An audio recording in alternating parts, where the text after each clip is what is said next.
respeito de um assunto. Quero anunciar para você que o mundo está em guerra. Esse é o título da mensagem hoje, tá bom? Viu, Joana? O mundo está em guerra. Fala isso para a pessoa que está ao seu lado. O mundo está em guerra.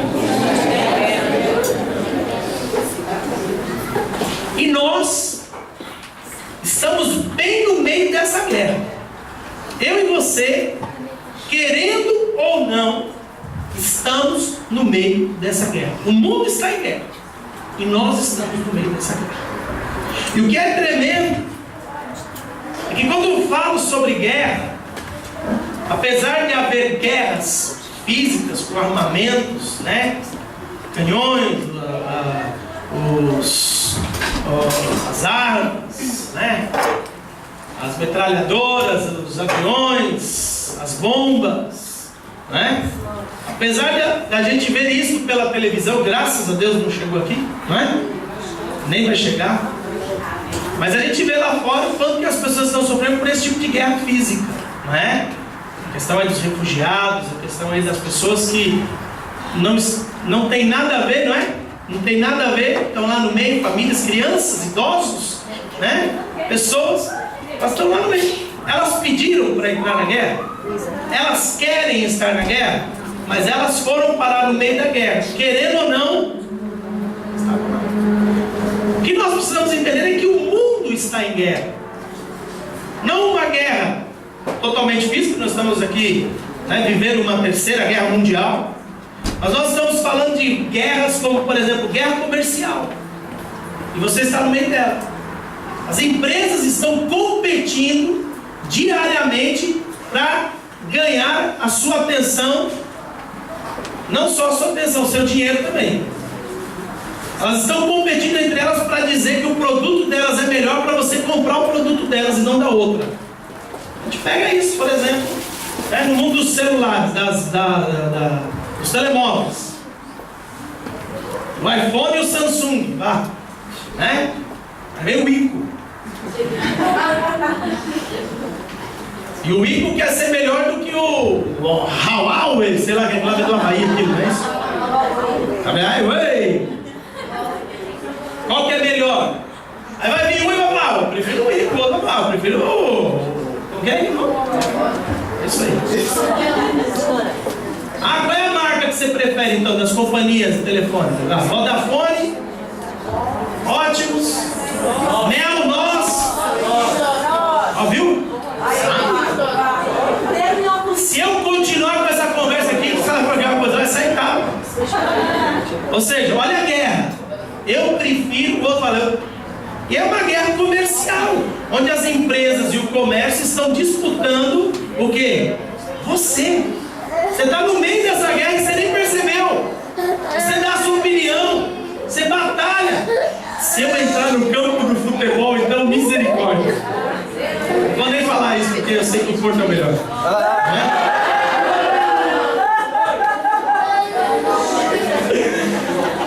Gente, você percebe que você está no meio de uma guerra, irmão? E você não pediu para estar lá. Às vezes a gente até começa a discutir um pouco de futebol, brinca aí com a rapaziada do Benfica, né, do esporte e tal. Aí minha esposa, se ela está perto, ela já diz, eu prefiro a minha parte em dinheiro. Né? Mas é uma guerra, onde estão tentando puxar a gente para algo. Agora me diz uma coisa, quem nasceu aqui benfiquista? Mentira! Você nasceu portista, no meio da sua infância era esportinguista e hoje você é portista, só que você não sabe. No meio da guerra, conseguiram fazer você acreditar que você era alguma coisa ou alguém e escolher um dos lados. Vou te dizer mais: guerra comercial, a guerra, né, nós estamos aqui do futebol, guerra tecnológica. Há uma guerra tecnológica, você não percebe isso. Uns preferem o Macintosh, outros preferem o Windows, não é? Aí você vai para os programas. Eu gosto de usar o programa tal. O outro fala, não, eu prefiro usar aquele outro que é mais fácil, é melhor, é mais barato. E no meio disso tudo, quem tem aqui algum aparelho tecnológico na sua casa? Quem não tem? A gente vai orar por você agora. Pelo menos um aparelho tecnológico na sua casa. Tecnologia. Um telefone. Tá? Um computador, um tablet. O que mais que eu posso de tecnológico? Uma bimbi. Televisão. Quem tem televisão? Não é pecado não. Não fica preocupado. Você deve já foi. Aí você fala, eu prefiro a LG. O outro fala, eu prefiro a Samsung. Olha a guerra aí, ó, tecnológica. Qual que é melhor? Alguém fez você acreditar de alguma forma, em algum momento, e no meio dessa guerra, você não pediu para entrar, você entrou, você está lá dentro, você está no meio dessa guerra. É interessante que nós estamos aqui, para qualquer coisa hoje, tem alguém disputando a nossa vida, o nosso tempo, o nosso dinheiro, os nossos bens. Alguém hoje está disputando com outra pessoa, com outro alguém, coisas relativamente ligadas a nós, certo? Detalhe simples. Hoje, por exemplo, nós estamos com o nosso culto indireto. O dia que você não puder estar aqui, como o Xande, por exemplo, você vai para Paris, você vai para o Brasil, você pode assistir os nossos cultos em direto agora, lá, for na sua casa, no tablet, no telemóvel e tudo mais, tá bom? Que Deus abençoe todos que estamos assistindo hoje no mundo inteiro. A última emissão nossa, nós tínhamos mais de 30 pessoas assistindo em várias partes do mundo. Brasil, Portugal, lá em Paris, o Xande, não sei se era o Xande, esse cara estava dormindo, Várias pessoas, tá bom? Que bom, você não precisa mais acordar cedo para ir para a igreja. Vai perder momentos como esse. Porque eles recebem lá, mas não recebem tudo que você recebe aqui. Amém? Então veja bem, também é a guerra ideológica. Há uma guerra ideológica e, querendo ou não, social. O que tem a ver a ideologia ligada à sociologia? Organização de ideias fundamentadas por um determinado grupo social. Ideologia tem a ver com isso. Organização de ideias fundamentadas por um determinado grupo social, caracterizando seus próprios interesses ou responsabilidades institucionais. Então existe a ideologia cristã, existe a ideologia fundamentalista, existe a ideologia nazista, existe a marxista, e vai por fora. E há uma guerra. Ontem, por exemplo, com aquele senhor que eu comecei a compartilhar aqui, nós ali, querendo ou não, na boa, começamos a perceber que por causa de ideologias cristãs, ambos somos cristãos, eu sou cristão, ninguém pode dizer o contrário, eu sou cristão, porque eu sigo a Cristo. Cristão é seguir a Cristo, e se eu sigo a Cristo, eu sou cristão, independente de religião aqui. Nós estamos falando de seguir uma pessoa, uma pessoa que não é uma pessoa qualquer, nós estamos falando do Filho de Deus, que é Deus. Eu sou cristão porque eu creio no Deus da Bíblia, que fala de Jesus Cristo, Cristo que morreu por mim pelos meus pecados. Eu sigo este Cristo, não sigo religião. Mas a ideologia, entre aspas, cristã ou religiosa, vai dizendo que um é, o outro não é, o outro pode, o outro não pode. Está percebendo? E a gente de repente está ali no meio daquilo, por causa que criaram, fundamentaram ideias. E nós muitas vezes nem pedimos para isso. Te cresceu lá dentro, a coisa aconteceu e pum, virou. Agora, existe aí uma outra guerra, que se chama guerra espiritual. Você também não pediu para entrar, mas você está no meio dela. Nessa guerra espiritual, existem duas principais forças de atuação: o reino de Deus, Deus, seu Filho Jesus, o Espírito Santo, a Trindade, juntamente com um exército angelical, ao qual hoje a Bíblia relata para nós que é 2/3 do que existe de anjo com Deus. E do outro lado, o mundo das trevas, Satanás e os seus demônios, anjos caídos, 1/3 do céu caiu, diz a Bíblia, e segue Satanás e os seus demônios. E a disputa desses dois reinos tem a ver, mais uma vez, com você. As empresas comerciais disputam você. O mundo da ideologia, da sociologia disputa você, para que você fique fixado e fundamentado nas suas ideias. O mundo tecnológico está em guerra para ganhar você. E o mundo espiritual também. O mundo espiritual também está batalhando para ganhar a sua vida. Só que o que é interessante no meio disso tudo é que em todas essas guerras a decisão é sempre nossa. Você decidiu ser benfiquista, você decidiu usar o Samsung, você decidiu seguir determinada ideologia, você decidiu ter determinado aparelho tecnológico, você decidiu. Logo, a questão hoje aqui que nós colocamos não é quem está ou quem não está na guerra, porque todos nós estamos vivendo em guerra. O mundo está em guerra e todos nós, querendo ou não, estamos lá. A questão daquilo que importa realmente hoje aqui a gente entender, não é se estamos ou não, mas de que lado nós estamos. O que importa é de que lado que você está no meio dessa guerra. E eu não vou falar das empresas comerciais, não vou falar da tecnologia, nem da ideologia, eu vou falar a respeito da guerra espiritual. De que lado você está? De que lado você está? E é isso que eu quero apresentar hoje, porque se estamos no meio de uma guerra, querendo ou não, não existe pessoas que estão isentas disso. Não existe. Todos sofrem as consequências, e vou dizer mais: sofre ainda mais aquele que não quer acreditar que está em guerra. Aquele que quer tapar os olhos e querer acreditar naquele negócio, o mundo está caindo na cabeça dele, não vai cair. Caiu. Ele olha para cima, vê a coisa caindo, ele não vai cair. Você já viu isso?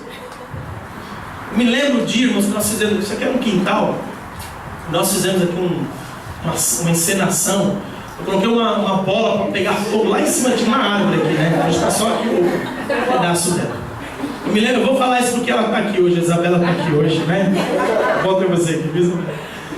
Mas eu coloquei uma bola de fogo lá que ela ia acender no momento certo, na hora que eu ia gritar assim: e Deus mandou fogo do céu! Aí alguém lá, acho que era o William, ele ia tacar fogo na bola e a bola ia vir por um fio, ia cair aqui de uma churrasqueira, ia cair dentro da churrasqueira. Irmãos, tremendo esse dia. Estava todo mundo sentado aí assim, ó. A hora que acendeu o fogo lá em cima, o povo fez assim, ó. Aí todo mundo correu. E a Isabela correu, mas sabe para onde ela correu? Para a churrasqueira. Ela não queria acreditar que o fogo vinha em direção a ela. E ela olhava e corria. Tem muita gente assim que não quer acreditar. Ele não quer acreditar que está vindo em direção a ele, que está acontecendo com ele, que ele está no meio daquilo. E ele faz junto que não é nada com ele. É a pior vítima. Se alguém não jogasse a Isabela para o chão naquela, ela ia, irmão, pegar fogo antes que a churrasqueira. Foi tremendo. Você está entendendo? Não fique mais cego diante das situações. Não se faça de pago, não querendo acreditar no que é verdade, realidade. Você está no meio de uma guerra espiritual, aonde Deus te ama e quer resgatar a sua vida para você cumprir o propósito dele. Mas também o inimigo, Satanás, como a Bíblia diz, o inimigo das nossas almas. Ele não quer que você conheça Deus, que você experimente Deus, que você viva a realidade de ser, como nós cantamos aqui, alguém que entrega a sua vida para cumprir o propósito de Deus. Na prática, se eu perguntar para qualquer pessoa: você quer viver para quê? Para o Deus ou para o diabo? O que você iria responder? Dificilmente você encontra uns loucos aí que falam: quer viver para o diabo. Então vá para o inferno, né? Lá vai ser cavalo do diabo ainda, ele quer. Deus não vai impedir isso. Ninguém aqui, irmãos, em sã consciência vai dizer: eu quero servir ao diabo. Você acha que é meio maluco? Todos nós queremos servir a Deus. Agora a questão é que no meio dessa guerra há aí um confronto de ideias, de situações, de circunstâncias que na guerra existem para dominar as pessoas. Nós precisamos começar a entender isso aqui. Nós vamos entender algo, que Deus trabalha usando pessoas cheias do seu próprio Espírito Santo. Como eu compartilhei aqui a respeito daquele senhor, Deus mandou 2 jovens para falar: queres ajuda? Queres oração? E ele disse 2 vezes não. E eu disse para aqueles jovens que saíram de lá um bocadinho tristes, assim, ele não rejeitou vocês. Ele não está rejeitando vocês. Está rejeitando aquele que tem poder para salvar, vai curá-lo, vai libertá-lo. É isso que ele está rejeitando. Mas quem é que colocou essa mentalidade nesse ciclo? Foi a vida. Às vezes nem tem nada a ver com o diabo não precisa fazer muito. Eu já falei aqui, o inimigo, põe lá jogando PowerPoint. No meio dessa guerra, é interessante que Deus ele enche os nossos jovens, por exemplo, com o seu Espírito Santo para falar: olha, Deus te ama e quer abençoar você e sua casa. Mas ao mesmo tempo, Satanás, ele se coloca numa postura para tentar cegar o seu entendimento, tapar os seus olhos, para que você não acredite nessa verdade, que Deus te ama e tem um propósito na sua vida, e Ele quer restaurar a sua casa. Quando você deixa de acreditar nessas coisas, você está acreditando em outras coisas. Você está acreditando tão simplesmente no plano e no propósito daquele que veio só para te matar, roubar e destruir. Mas o diabo nunca apareceu na minha casa. O diabo nunca veio e falou comigo pessoalmente. Até pintam ele com chifrinho e rabinho, eu não sei se ele tem. A Bíblia fala que ele se veste como um anjo de luz. A forma como ele vem, como ele aparece, como ele te ensina, eu não sei. Mas uma coisa é certa, ele existe, você acreditando nele ou não. Da mesma forma que Deus também existe, você acreditando nele ou não. O ateu fala: eu não creio em Deus, e eu te digo: Deus continua existindo. Da mesma forma o diabo continua existindo, e a guerra continua. Deus é poderoso para esmagar a cabeça do diabo? Sim. Já o venceu? Sim, é certo. Então por que a guerra continua? Porque na verdade tudo agora está ligado à tua decisão. Quem é que você quer seguir? Se Satanás ainda tem alguma força, é porque o homem está dando força para ele.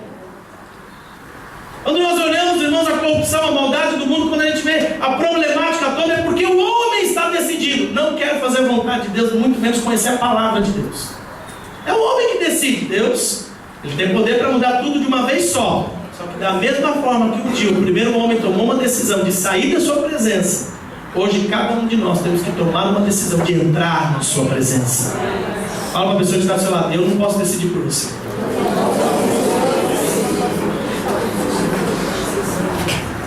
Eu não posso decidir por você. A única coisa que eu posso fazer é pregar para você. A única coisa que os nossos jovens puderam fazer ontem é dizer para aquelas pessoas: Deus te ama, eu quero poder orar por você. Mas cada um tomou a sua decisão. Não quero, não preciso. Teve gente que falou: não preciso, eu mesmo oro por mim. Amém? Vou te dizer uma coisa: não é porque eu sou cristão, mas se alguém chegasse na rua e falasse: eu posso orar por você? Eu falo: pode. Nunca é demais, paga alguma coisa? Não, de graça. Cadê, Giovanni? Primeiro, que a gente vê aqui, a primeira palavra que aparece é Satanás tentando enganar você. Mas ele nunca vem diretamente, ele tem as suas formas. Da mesma forma, o homem fala: eu nunca vi Deus. Mas você não precisa ver Deus. Deus manda alguém para falar em nome dele, a respeito dele. Você não precisa ver, você tem que crer. Fé é isso. Da mesma forma, Satanás não precisa aparecer chifrinho e rabinho para dizer: estou dominando você aí, estou te controlando. Sabe como é que ele faz? Ele cria estruturas. E uma das estruturas que ele cria está ligada ao mundo, o próprio mundo em que nós vivemos. Você pensa na verdade que aquilo que você está vivendo, reagindo e fazendo: não, isso aqui, né, fui eu que quis. Você pensa que você é benfiquista porque você quis? Não é. Você pensa que você gosta de determinado aparelho porque você realmente... Não. As pessoas começaram a injetar, vou dizer mais do que pessoas, mas assim, no reino das trevas começaram a injetar determinadas coisas, no mundo espiritual, na guerra espiritual, começaram a injetar determinadas coisas, ainda até quando nós estávamos ainda no ventre da nossa mãe, na nossa infância, na nossa adolescência. Eu compartilhei aqui com vocês, irmãos, encontramos um menino de 11 anos, falando que a história de Jesus é uma fábula, dizendo que Jesus é melhor do que eu. Com 11 anos! Onde ele chegou a essa conclusão? A gente vai descobrindo. Vai descobrindo. O menino tem tudo que ele tem, que ele quer. PlayStation 1, 2, 3, 4, televisão, coisa, 11 anos, tem tudo. Por quê? Os pais estão se matando trabalhando. Aí você pergunta, trabalham no quê? Tem suas profissões normais durante a semana e de fim de semana eles, com muita luta, muito suor, muito esforço, conseguiram adquirir uma discoteca. Então eu conheci esse menino porque os pais saem na sexta-feira, por volta das 8 horas da noite, deixam na AMA para dormir o final de semana todo, na AMA, porque eles têm que cuidar do negócio deles, que é uma discoteca. Aí vem o filho, endemoniado, não crê em Deus, Deus não existe, não sabe das coisas. Você sabe? Como que essa criança conseguiu chegar lá? Irmão, ele está liberado. Satanás pode fazer o que quiser. A autoridade espiritual sobre a vida dessa criança abandonou ela. Abandonou por causa do dinheiro, abandonou por causa do trabalho, abandonou por causa dos seus projetos. Abandonou. Ele é a autoridade, ele guarda aquela criança, ele abandonou. E aí então o mundo que está debaixo do jugo, da prisão, do aperto de Satanás, abraçou essa criança e criou, formatou a sua mente, dizendo para ela assim, Jesus não é melhor do que você, Jesus não pode fazer nada por você, a história de Jesus é uma fábula. Se essa criança morrer hoje, a palavra de Deus afirma, o destino dela é um inferno. Descobri agora, eles voltaram do povo agora, que ele conseguiu, e falou para os pais, quero mudar de ano, porque eu não quero mais ir naquela igreja. O que ele trazia lá na igreja era nenhum. E os pais tiraram. O que você quer, filhinho? Eu quero agora me jogar de cima da ponte junto com vocês. Tá, vamos. Pergunta para o professor que está falando, quem é a autoridade na sua casa?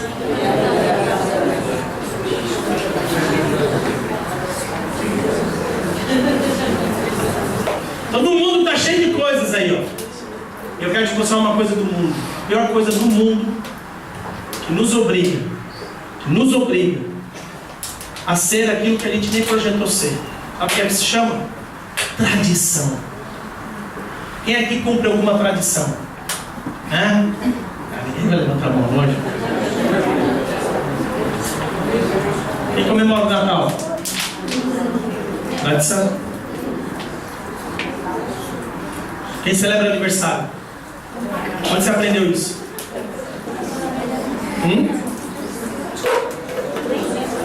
Sua mãe te ensinou? Tradição?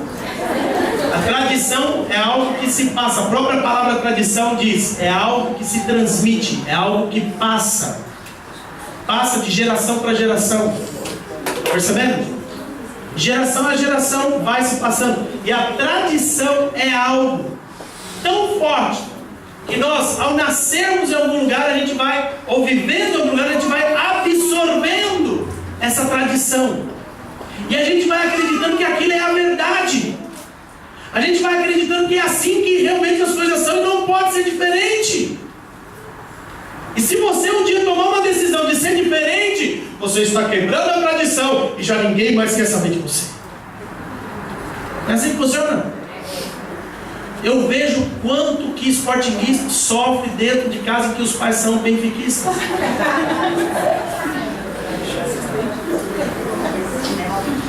Uma luta, não é? Não, aqui em casa meu bisavô era benfiquista, meu avô era benfiquista, eu sou benfiquista, agora meu filho, lagarto. Você está me entendendo? Romper a tradição é como, você não faz parte disso, você não está ligado a isso. A tradição, infelizmente, é algo que está injetada no mundo, em qualquer cultura, brasileira, portuguesa, africana, chinesa, japonesa, francesa, onde quer que você for, há tradições, e a maioria das tradições, elas invalidam a palavra de Deus. Amém, aleluia! O problema das tradições é que elas fazem prevalecer mais a vontade do mundo, das pessoas, do povo, de uma nação, do que a vontade de Deus. E aí então nós acreditamos que somos nós que estamos decidindo, nós acreditamos que somos nós que estamos escolhendo, mas estão injetando-nos coisas que não são verdades nem realidades para nós vivermos. Deixa eu te falar mais. estou falando aqui de determinadas coisas culturais, mas a própria religião incute tradição. Por isso, uma das maiores brigas de Jesus quando ele estava aqui na terra, era com a religião e a sua tradição. A tradição nos faz simplesmente dizer que amamos Deus, que conhecemos Deus, mas os nossos lábios proferem coisas, mas o nosso coração está longe. Põe aí o texto para mim, Marcos capítulo 7.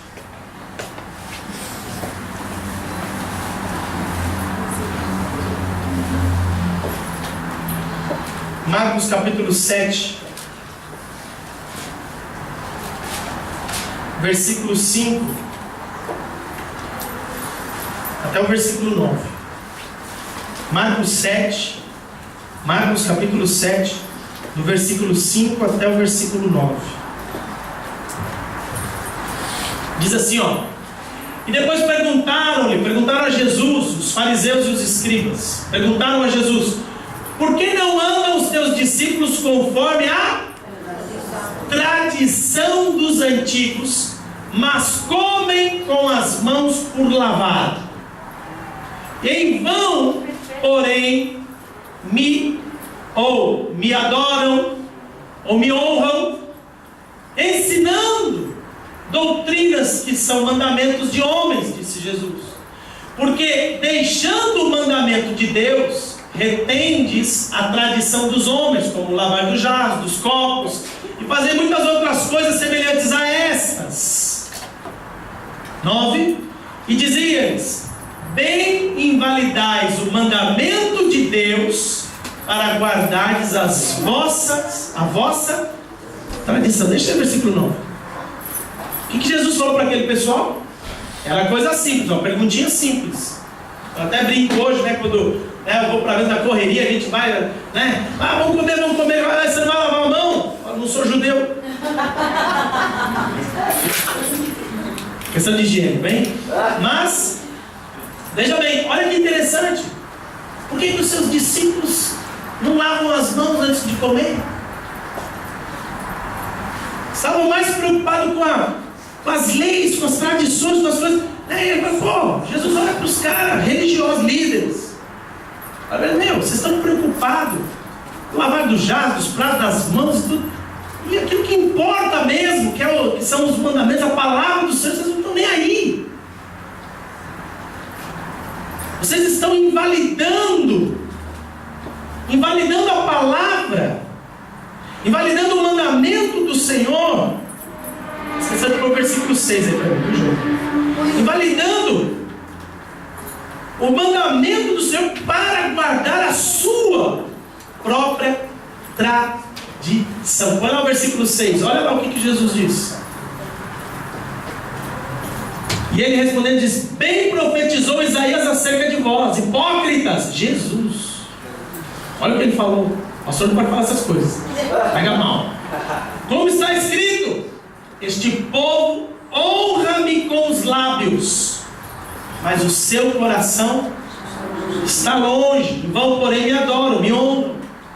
Em vão. Aí eu creio em Deus. Qual é a tradição que você segue? Eu creio em Deus. Não, eu sou de Deus. Você quer servir a quem? A Deus ou ao diabo? Eu quero servir a Deus. Mas qual é a tradição que você segue? Você tem uma Bíblia? Porque a visão de Deus, a palavra de Deus é a vontade de Deus, está na Bíblia. Mas esse negócio de Bíblia, eu não creio na Bíblia, e a Bíblia... Irmãos, isso é uma discussão para a sala de atendimento. A Bíblia é tão sobrenatural. Vou te provar, escrita em mais de 3 línguas, em tempos diferentes, em tempos de mais de 2.000 anos de diferença. Pessoas diferentes, culturas diferentes, lugares diferentes, preservadas. Imperadores romanos tentaram destruir. Onde você vai, tentam arrebentar com a Bíblia. É o livro mais vendido do mundo, é best-seller. Sabe por quê? Porque há uma mão sobrenatural guardando ela.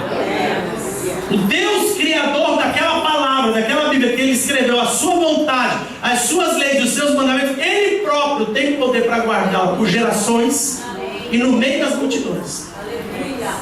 Dizem que na China é proibido entrar a Bíblia, é o lugar onde mais tem Bíblia. Sabe por quê? Porque Deus entra onde Ele quer. Amém. Ele leva a sua palavra onde Ele quer. Amém. Mas as pessoas se apegam às suas tradições. E no meio das suas tradições, o versículo 9 mostra o que para nós?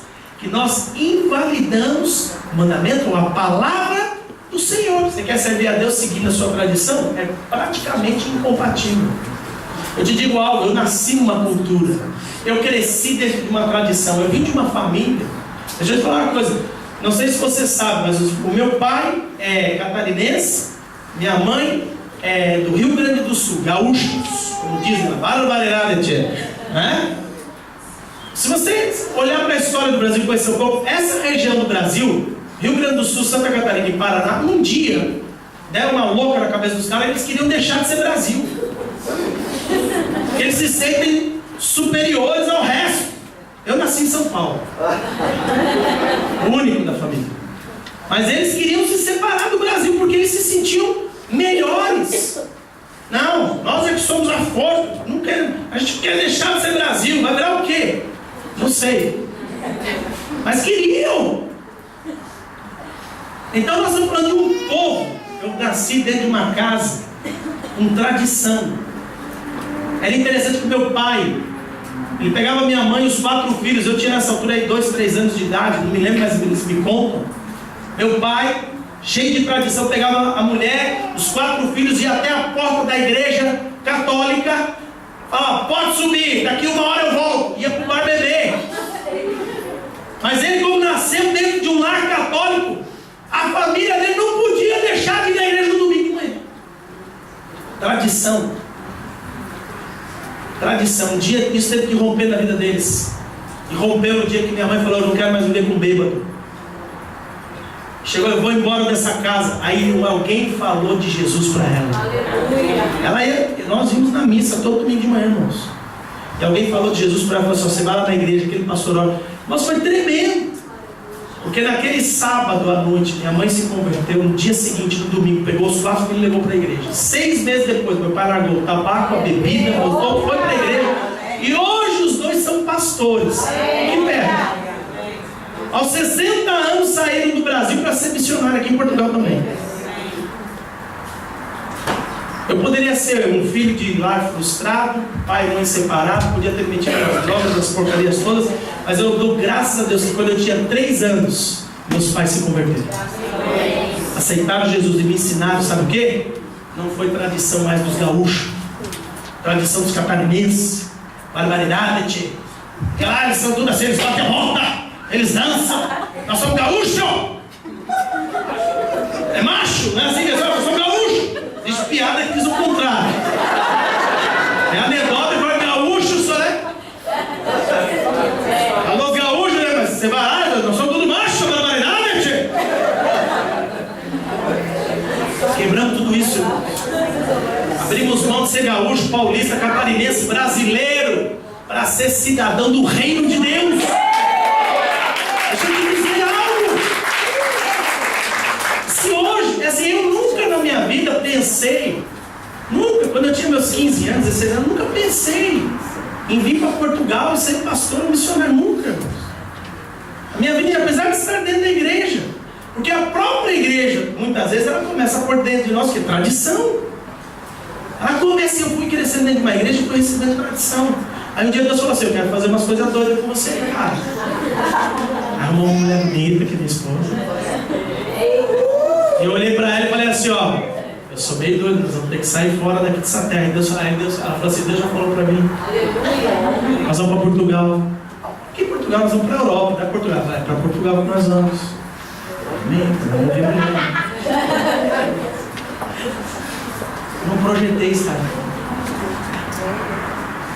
Não fazia parte da minha tradição, dos meus planos. Eu queria ser outra coisa e fazer outra coisa. Só que Deus tinha planos maiores e melhores para mim. Eu queria ser engenheiro civil. Por isso que eu gosto tanto de construção. Legal. Sempre quis. Casei com minha esposa, O pai dela é arquiteto, desenhista, projetista. Eu falei, pô, olha que legal, hein? Eu via lá e falei, eu quero ser, né? Eu quero andar na área aí, né? Na obra. Na obra. Eu só não vou te pôr na obra. Tocar. O que é tremendo é que assim, ó, meu irmão é formado em informática, não sei se é engenharia, agora não me lembro bem se é engenharia ou não, mas tem já a sua faculdade, seu mestrado na área de informática. Minha irmã tem já a sua formação, fala 2 ou 3 línguas, meu irmão mais velho. A minha outra irmã também decidiu ser missionária, coitada, né? E a gente vai vendo, aí eu casei com ela, né? O marido é engenheiro, eletricista, eletrônico, etc e tal, e a gente vai vendo, irmãos, é tão tremendo, né? Que, na verdade, eu já viajei para mais de 15 países do mundo pregando a palavra de Deus e conheço gente de todo lado. Os meus irmãos vivem do trabalho. Eles têm muito mais dinheiro do que eu, mas tem muito menos aventura. E mais, eles também são cristãos, são pessoas poderosas no reino, mas eu vou te dizer uma coisa: quando Deus me tirou daquela tradição, porque assim, o que você tem que ser para casar com a Daniela? Minha sogra fala assim, meu sogro fala assim, vai casar com ela nada. Esse cara aí quer ser pastor, missionário, vagabundo, sem vergonha. Me xingou de tudo, hoje me ama. Está percebendo? Nada. Qual é a profissão dele? O que ele faz? Para onde ele vai? O que ele vai fazer? A minha sogra orava quando vocês não vão para Portugal. Fala, santo Deus, onde o senhor me meteu? 7 meses eu estava aqui. Minha sogra nasceu nos Açores e foi para o Brasil com 7 anos de idade. Não lembrava que era Portugal. 57 anos depois ela volta para Portugal, porque eu e ela estávamos aqui. Eu levei ela para conhecer a nação dela inteirinha. Ela falou assim, ainda bem que vocês vieram para cá. Agora, se eu quisesse seguir a tradição da família, o que eu ia ser? Engenheiro. Se eu fosse seguir a tradição, né, dos meus antepassados, ia ser gaúcho, barbaridade, tia. Se eu fosse seguir a tradição de ser brasileiro, o que eu ia estar fazendo? Roubando igual os outros lá. Misericórdia, né? Você está entendendo, irmãos, que há coisas que a gente precisa entender que não é a nossa tradição. Porque tem que prevalecer a palavra. Amém. Você nasceu numa cultura, você nasceu no meio de uma nação, você nasceu no meio de um povo, você veio de uma família, sim. Tudo isso foi bom, foi válido. Só que é o seguinte, na guerra em que nós estamos, espiritual principalmente, as tradições, as nossas tradições estão invalidando a palavra. E a gente precisa abrir mão disso. Jesus falou, põe lá o versículo 9. Põe lá o versículo 9, aqui ó, em vão, porém, me honra, ensinando doutrinas que são mandamentos de homem, dizia-se, bem invalidais o mandamento de Deus para guardar a sua.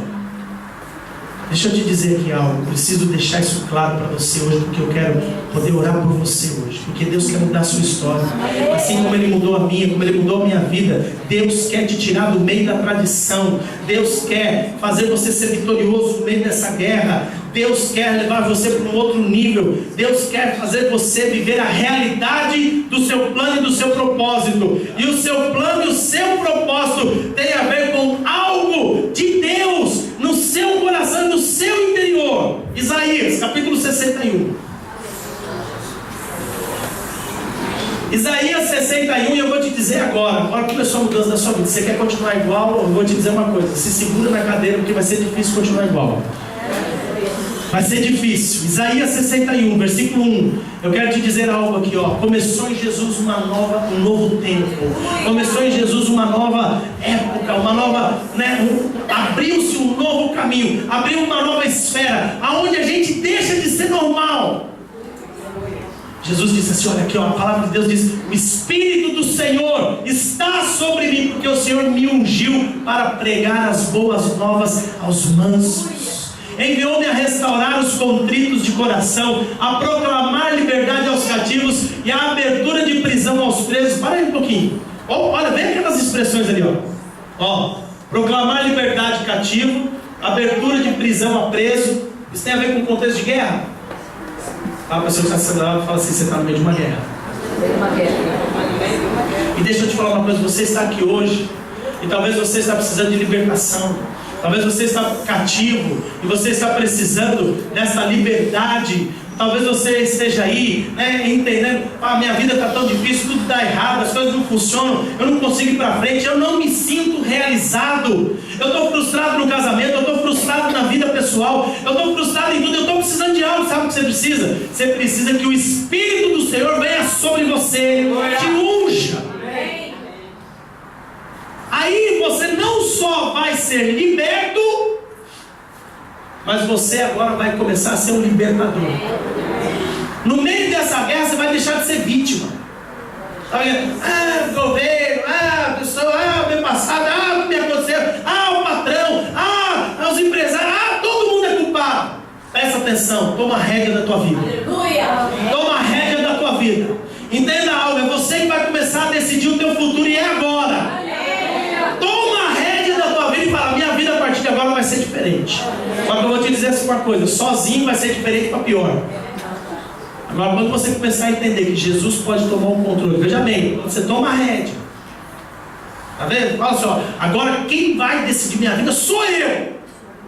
Não vou ser mais fruto de tradição, já não vou ser mais fruto do que estão querendo aí dizer que é para fazer ou comprar ou deixar de ser. Eu vou tomar a rédea. Aí você toma a rédea.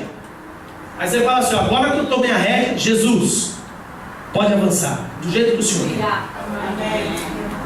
Porque se eu tomar a rédea, existe uma terceira força lá, que se chama carne, o próprio eu, o egoísmo. Veja bem, Satanás não trabalha só no mundo, ele trabalha na sua própria vontade. Eu não preciso de oração. Aquela pessoa que falou aí para um dos nossos jovens, depois eles compartilharam: não preciso não, eu oro por mim. Louvado seja eu, glória seja a mim. Porque eu oro por mim e eu também me respondo. Isso a gente eu acrescentei. Eu não preciso de ajuda. Quem não precisa de ajuda, irmãos? Você precisou de ajuda para andar os primeiros passos. Você precisou de ajuda para aprender a escrever e ler. Graças a Deus pelos professores. Você precisou de ajuda para aprender a sua profissão. Alguém te ensinou. A vida inteira nós precisamos uns dos outros. Está vendo como o Cagonete corta bem aqui o cabelo? Não aprendeu, não saiu sozinho. Um dia eu acordei e saí cortando o cabelo. Não. Alguém ensinou o ofício. Pode ser que ela tenha o dom, aprendeu logo, rápido, pegou logo. Mas alguém teve que ensinar. Alguém ensinou o Flávio a ser soldador. Alguém ensinou o Éder a amarrar bem. Quero ver ele chato, me deu seu espetáculo. Está entendendo? Todos nós precisamos de ajuda. Precisamos para ser alguém, para fazer alguma coisa. E no mundo espiritual, deixa eu te dizer uma coisa: ou você deixa a igreja te ajudar, ou você vai ser ajudado por alguém que vai te conduzir por uma mentira. Que a igreja, ela fala a verdade. Sabe o que ela fala? Sobre a situação que é só: Satanás, mundo e carne está tentando te derrubar, mas Deus quer te levantar hoje. E para isso Ele derramou do seu Espírito Santo. Ele ungiu as nossas vidas, primeiro para nos libertar, para arrancar-nos da prisão, para tirar-nos do cativeiro, para depois fazer de nós, sabe o que? Libertadores. Põe lá Isaías 61 de novo, Giovanni. Para você voltar para isso, irmãos, para você voltar a uma condição diferente. Você tomou a rédea. Fala: Jesus, toma o controle agora aí, que eu sei que eu estou indo a bom caminho, eu estou indo em direção ao Pai. E aí agora o que vai acontecer? Ele pega, Ele me restaura. E aí, olha, me envia para restaurar contritos de coração, proclamar a liberdade, cativo, abertura da prisão aos presos. Continua, versículo 2. Mas, vou ler mais ainda, pode pôr mais. E diz: apregoar o ano aceitável do Senhor, o dia da vingança do nosso Deus, a consolar todos os tristes. Essa semana você encontrou alguém que estava triste? Encontrou? Sim.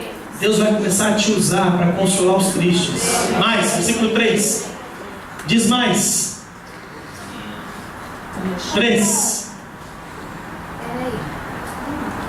Às vezes demora. A ordenar acerca dos tristes de Sião, que se lhe deu ornamento por cinza, óleo de gozo, por tristeza, veste de louvor, por espírito angustiado, a fim de que se chamem árvores de justiça, plantação do Senhor, para que Ele seja glorificado. Versículo 4: e edificarão. É aqui que eu quero pegar. O resto talvez falou: leu muito rápido, pastor, não entendi nada. Vai lá em casa depois aí 61. Até na net você pega a Bíblia. Te liberta, te restaura, troca a tua vestimenta, tira a cinza, traz alegria. Tudo isso para quê? Olha lá: e edificarão os lugares antigamente assolados. e restaurarão os antes destruídos, e renovarão as cidades assoladas, destruídas, de geração em geração. Ó, de geração em geração. Vou voltar para a palavra tradição. De geração em geração, nossas famílias, nossas cidades, nossa nação foi sendo assolada, destruída, martirizada. Sabe por quê? Porque uma nação sem Deus na vida não pode chegar em lugar bom de forma alguma. Entenda algo. O povo que conhece o seu Deus é um povo forte, faz proezas. Mas o povo que não conhece Deus, irmão, só vai para a ruína. É governado por homens corruptos e maus que só vão levar a gente para a desgraça. Mas é necessário o povo se levantar, tomar a rédea, entender que Jesus, ele vai mudar as situações, porque ele nos unge com o seu Espírito. E aí esse povo agora começa a fazer o quê? Edificar lugares que estavam arruinados de geração em geração. Eu creio que nós podemos mudar um ambiente como o Conselho de Almada, o Conselho de Odivelas, o Conselho do Porto. Deus não nos coloca nesses lugares à toa. Mas como é que as coisas começam a mudar? É quando eu pego uma família, como vem aqui, né, vem a Luísa, vem as filhas, vem o marido está trabalhando, descansando, hoje sei lá, mas vem uma família e a gente começa a colocar princípios bíblicos, princípios do reino, princípios de Deus, e elas começam a viver. E aí elas vão para fora.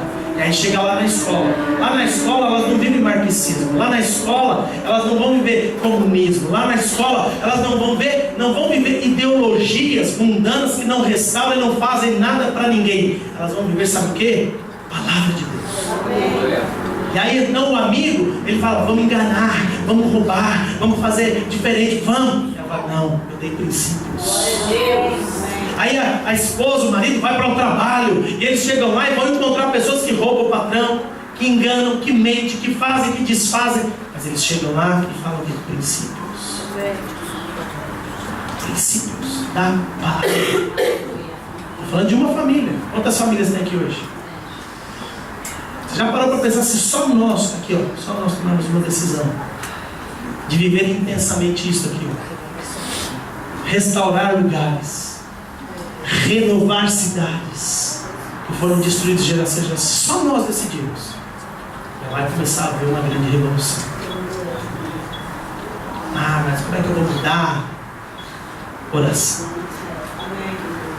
Não posso obrigar meu vizinho aquilo que ele não quer fazer, mas eu posso orar por ele. Mas eu só posso orar por ele se eu também estiver liberto. Imagina, eu vou orar por ele, mas e eu? Eu preciso disso, minha vida está tão ruim, está desgraçadinho da vida. Você precisa ser liberto do pecado. Precisa ser restaurado. E Deus te trouxe aqui nesta manhã porque Ele quer fazer isso na sua vida. Ele quer começar uma obra nova, diferente. Algo que você nunca viveu, algo que você nunca experimentou. Eu vou te dizer mais, tem gente aqui que está na tradição cristã faz tempo. Tem gente que já é evangélica há 20 anos. Só que só viveu tradição, está precisando mudar. Está precisando viver a palavra. Eu ouvi essa semana de um professor da universidade. O cara nem crente ele é. Ele falou assim, o maior desafio hoje dos cristãos é cristianizar a igreja. Eu falei, o quê? Os cristãos estão vivendo mais tradição do que palavra. Como os fariseus viveram tanta tradição e não viveram a palavra. Nós precisamos viver a palavra. A palavra que transforma, a palavra que liberta, a palavra que nos traz revelação do plano, do propósito de Deus. A palavra é que muda a nossa condição, a palavra é que traz princípios. A palavra faz de nós homens e mulheres de Deus. E quando se junta homem e mulher de Deus dentro de uma casa, virou família de Deus. Você precisa da palavra de Deus. O Espírito do Senhor hoje vem sobre você. Para você ser alguém na guerra, não é uma vítima na guerra, mas é um conquistador. Amém. Deus não quer que você seja mais vítima nesse mundo que está em guerra. O mundo está em guerra, mas no meio dessa guerra nós já somos mais que vencedores. No meio dessa guerra nós fazemos parte de um reino que é vencedor. Por isso assim, ó, começa a acreditar na verdade da palavra. A palavra de Deus nunca disse que você não ia dar certo. Ela nunca disse que você não servia para nada. Pelo contrário, Deus fala que você tem dons, que você tem talento, que Ele distribuiu a sua própria humanidade aos seus filhos, coisas tão boas e excelentes, com o propósito de glorificar a Ele e edificar o próximo. Você tem coisa tão boa aí dentro, irmão. Você tem coisas tão boas que está sendo desperdiçado no meio da guerra, está sendo desperdiçado. Isso se não está sendo usado no exército inimigo para derrubar os outros. Deus te trouxe aqui hoje porque Ele quer te levantar nessa postura. Ele quer mudar a tua vestimenta, mudar a tua mentalidade, mudar a tua visão. Ele quer te alinhar com o seu plano e com o seu propósito, para você começar a edificar lugares. Ah lá, fala assim, ó, vamos falar junto aqui, bate assim no seu peito e fala assim, ó, eu sou alguém que vai edificar os lugares antigamente assolados, restaurar os antes destruídos e renovar as cidades assoladas e destruídas de geração em geração. Vamos na sua cabeça e fala assim: por isso o Espírito do Senhor me ungiu para pregar as boas novas. Fala assim comigo bem forte: eu sou ungido de Deus para libertar essa geração em nome de Jesus. Amém? Chacoalhe alguém e fala: é de você mesmo, é você mesmo.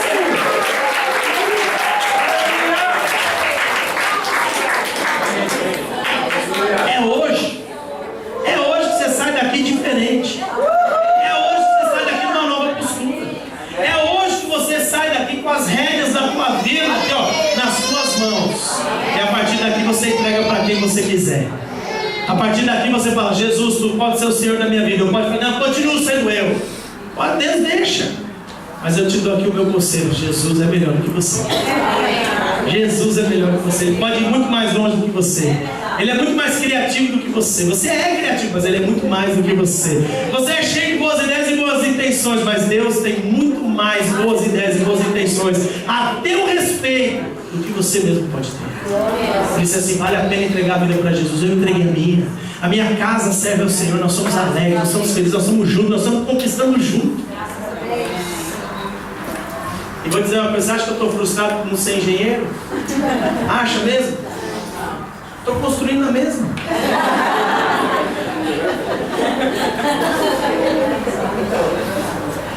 Engenheiro fica só com o capacetezinho branco olhando, né? Não, estou lá com a mão na massa. Literalmente. Quando vem massa ainda de jantar, nem vou ver. Você está entendendo? Mas eu sei que tem coisas que seguram a gente. E essas coisas que eu quero orar para que saia da sua vida. Incredulidade, medo de abandonar uma tradição, sabe? Preocupação do que os outros vão pensar. Tudo isso é coisa que interna, não tem nada a ver. Você é livre para escolher. Você é livre para escolher. Entendeu? Ninguém te obriga a nada. Se Deus não obriga, como que pode te obrigar? O mundo está em guerra, mas a decisão é tua. Fica de pé no seu lugar.